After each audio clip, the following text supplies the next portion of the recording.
Let's forget about Lamborghinis. Let's forget about crypto. Billionaires and tech founders who sold their startup at 24. That is not the game we are playing today.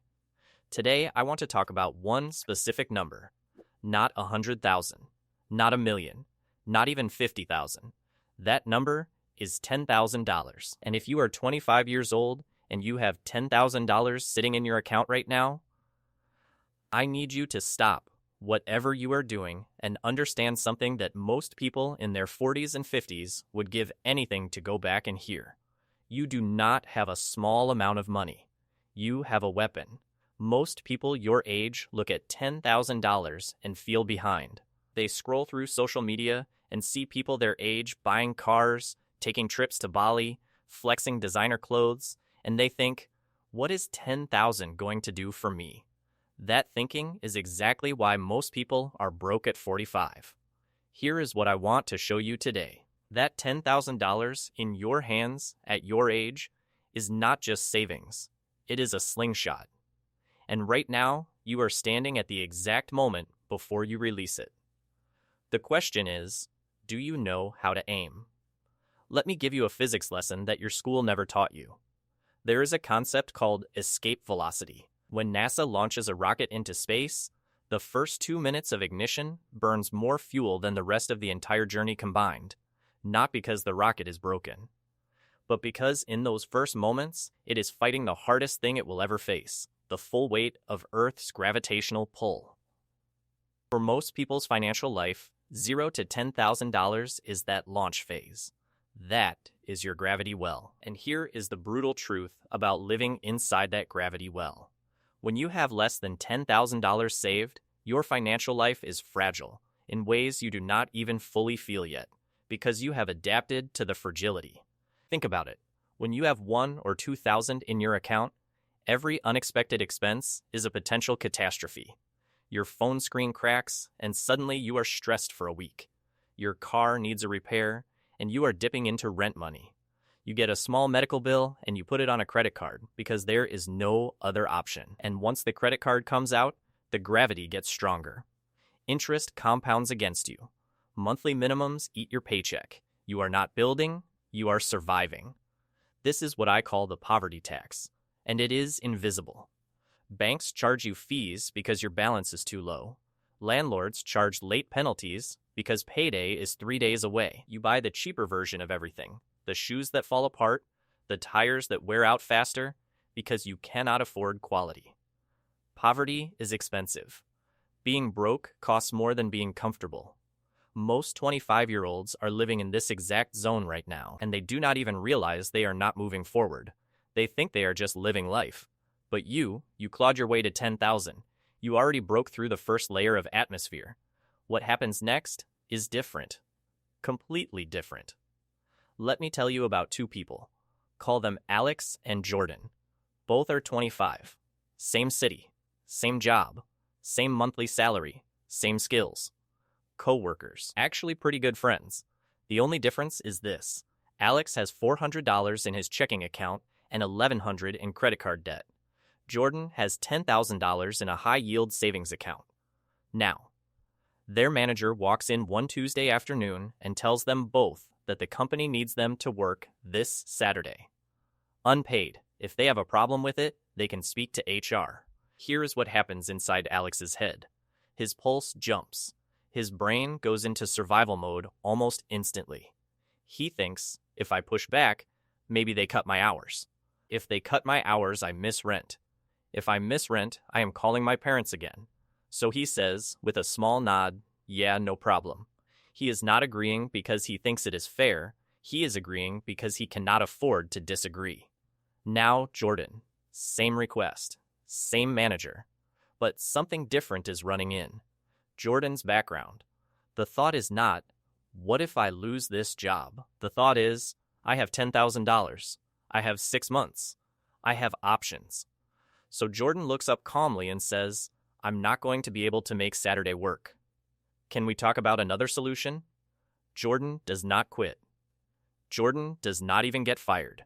But because Jordan was able to walk away, Jordan negotiated.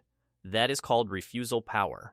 And money at your age is not just money. It is the ability to say no. It is leverage over your own life. There is a book called Scarcity, written by two behavioral economists at Harvard and Princeton. Their research found that financial stress consumes so much of your cognitive bandwidth that it effectively drops your functional IQ by 13 to 14 points. That is worse than the cognitive drop from a full night of lost sleep. This is not about being stupid. It is about bandwidth. When your brain is running constant calculations about whether you can afford groceries, it has no processing space left for strategy, for creativity, for long-term thinking. But the moment that 10,000 sits in your account and you know it is there, a switch flips. The survival alarm quiets down. Your brain starts thinking in months and years, not days and hours. You start seeing patterns at work you did not see before. You start making better decisions about relationships, about career, about everything. Because fear is no longer hijacking your judgment. At 25, with $10,000, you are not just financially safer. You are cognitively freer than 90% of people your age. That is your first advantage, and most people have no idea it exists. Now let me show you what $10,000 actually means when you are 25, and why your age is the most powerful variable in this entire equation. Einstein reportedly called compound interest the eighth wonder of the world. Whether or not he actually said that, the math behind it is genuinely extraordinary, and most people only discover it too late. Here is the brutal comparison. Someone who saves $10,000 at age 40 and puts it in a broad market index fund with an average return of 8% per year will have by age 65 roughly $68,000. Not bad. But you put that same $10,000 in at age 25, same 8%. By age 65, you have roughly $217,000. Same money, same return, 3 times the result. The only variable that changed was your age. This is not a trick. This is not financial advice magic. This is just time doing its job. Now here's the tool I want you to remember. It is called the Rule of 72. You take the number 72 and divide it by your annual return rate. The result is how many years it takes your money to double. At 8%, 72 divided by 8 equals 9 years. So your 10,000 becomes 20,000 by the time you are 34. 20,000 becomes 40,000 by 43. 40 becomes 80 by 52. 80 becomes 160 by 61. You added nothing. You just did not touch it. That is not savings. That is a machine you built at 25 that runs without you for the rest of your life.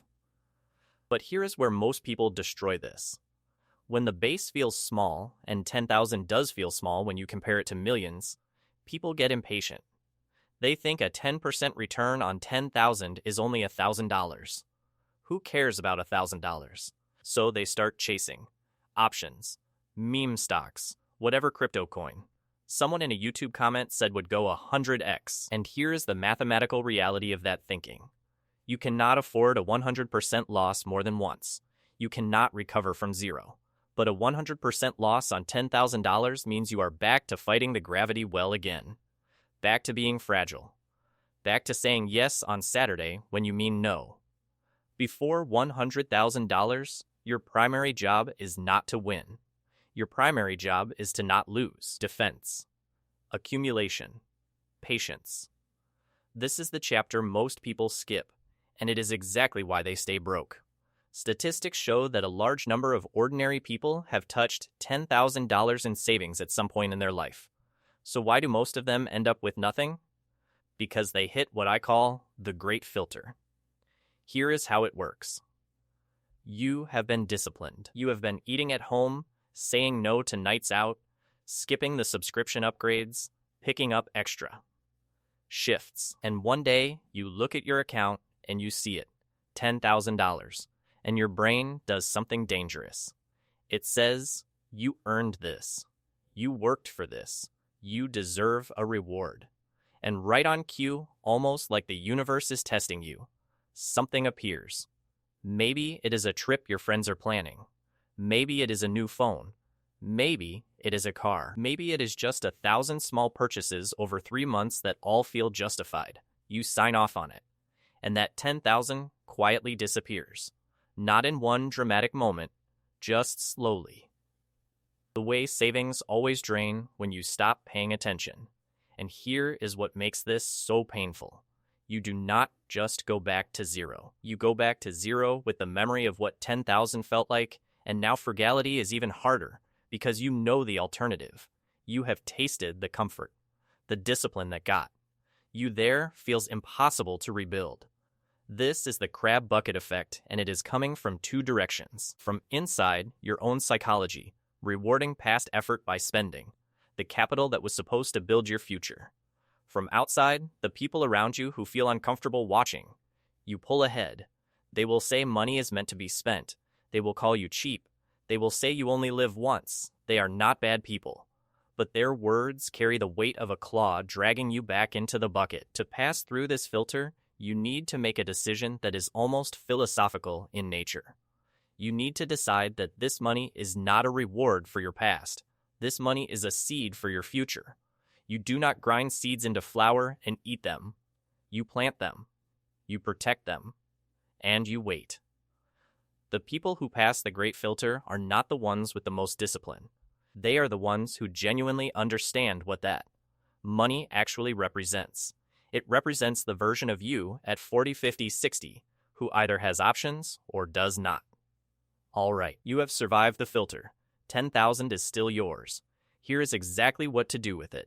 Divide it into two parts. Part 1, your bulletproof vest. $3,000 to $4,000. This goes into a high-yield savings account. You do not touch this. This is not an investment. This is insurance against life.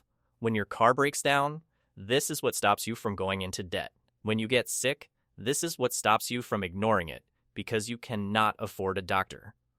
When a better opportunity comes up, a course, a relocation, a career move, this is the cushion that lets you say yes without panicking. Most 25-year-olds do not have this. You will. Part 2. Your soldiers. $6,000 to $7,000.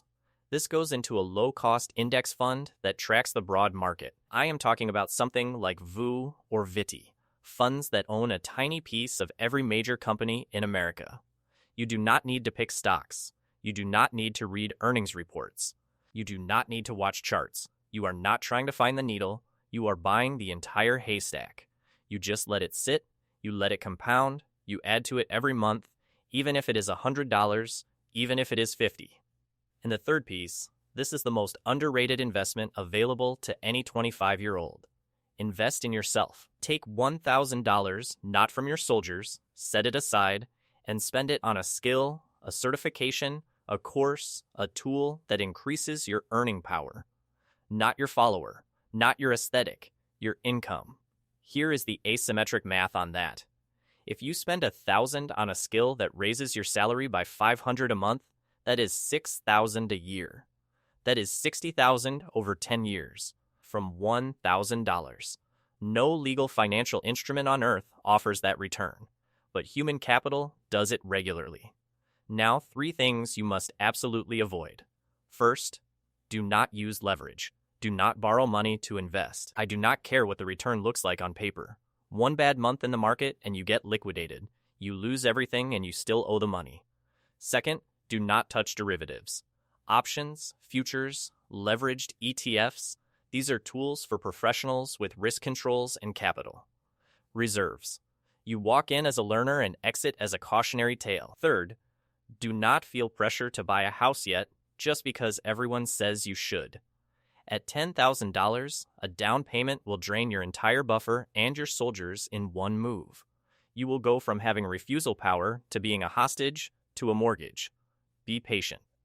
100,000 is the milestone where that conversation starts. To make sense, your only job right now is to let the machine run. Protect the bulletproof vest. Let the soldiers grow. Increase your own value. Let me tell you what you actually own right now.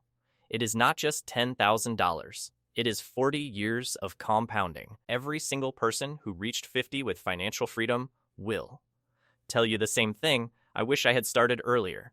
I wish I had understood at 25 what I understand now. You are that person. Right now. You are the early version. And here is the invisible dividend that 10,000 already pays you every day, whether you realize it or not. Lower cortisol. Cortisol is the stress hormone your body releases when it perceives danger. Financial fragility triggers it constantly. It causes insomnia, anxiety, poor decision-making, weakened immunity, problems. In relationships, the stress of being broke is not just emotional, it is physiological. It ages you. When you have 10,000 in an account, even if your life looks identical from the outside, same apartment, same car, same clothes, your cortisol levels are measurably lower. You sleep better. You think clearer. You show up differently. That is not a financial return. That is a quality of life return, and it starts the moment the number crosses that threshold. True wealth is not what you can buy. True wealth is waking up in the morning and knowing you have options. Most people spend their entire lives never feeling that. You are 25, and you already have a taste of it. Do not kill it for a car you will forget about in 3 years. Do not kill it for a trip that will fade into an Instagram story. Do not kill it for the approval of people who are not building anything. Protect this seed. Plant it. Let it grow. Because the version of you at 45, the one who has real freedom, real choices, real power over their own time, that person does not exist yet. But they are being built. Right now, by the decisions you make in the next 12 months. I do not want this to be a video you enjoy and forget by tomorrow. So here is what I want you to do. In the comments right now, write down 3 things. Your current savings number, the one thing you are giving up to protect it, and a date, a specific date by which you will hit your next milestone. Not a vague goal, a contract with your future self. Because the people who write it down are not the same as the people who just watch. The people who write it down have just made a decision. And decisions made out loud are harder to walk back. When you hit that milestone, whether it takes you 1 year or 3 years or 5 years, come back to this video. Find your comment. Reply to yourself, I did it. By then, you will not just have more money in your account. You will have become someone different. Someone who knows how to build. Someone who knows how to wait. Someone who understands that real advantage is not about luck or timing or who your parents are. Real advantage is what you do with the seed you already have. And at 25, with $10,000, you already have one.